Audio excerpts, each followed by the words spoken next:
All right, hello, it's Mr. H here.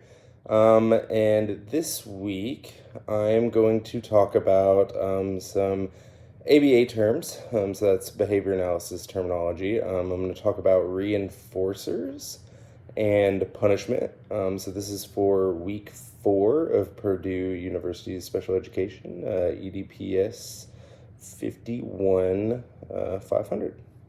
So let's start with a reinforcer. So a reinforcer is a stimulus used to increase a behavior, right? So we're trying to increase a targeted behavior, right?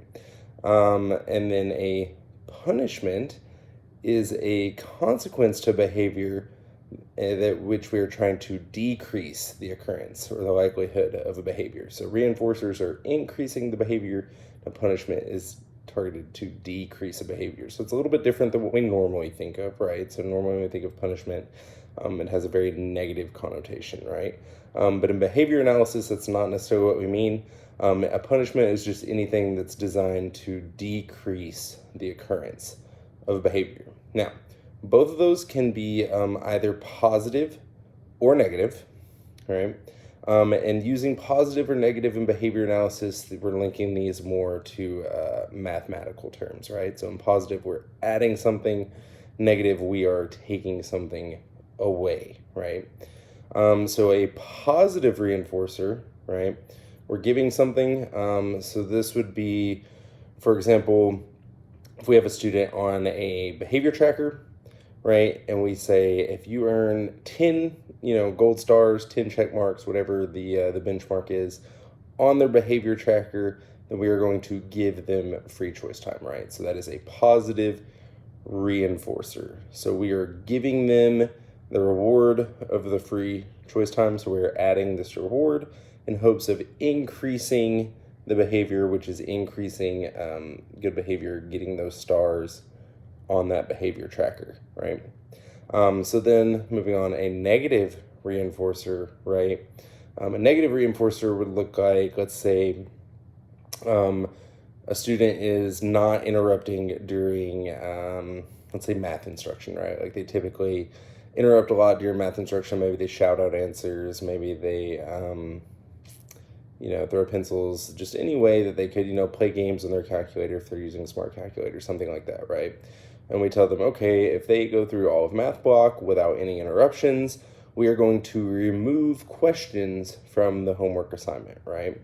So the reinforcer, the negative reinforcer, what we're taking away are questions from the homework assignment. And this negative reinforcement is intending to increase the positive behavior, which is not interrupting, during math block, right? So then let's move on to punishment, right? So punishment, it could look like the opposite, right? So instead we could have they are talking during that math instruction, and we are going to increase the number of homework questions, right? Because now they've been disrupting math block. So that would be a positive punishment, right? We're increasing the number of homework assignments. A negative punishment could look like, let's say they're coloring on the desk when we're using markers, and we tell them that, during our next assignment, we are now removing the use of markers. So we are now taking away the ability to use markers. So that is a negative punishment, right? So what makes this a key takeaway? Why is this so important? Why, the need for this video? Why do I want to remember this? It's because these terminologies, when we're in a case conference or we're explaining those to parents, we tend to think of how we use those terms in our day-to-day lives. In behavior analysis, they have very specific meanings, right? Positive and negative, adding, taking away, punishment, reinforcement, increasing, decreasing behavior.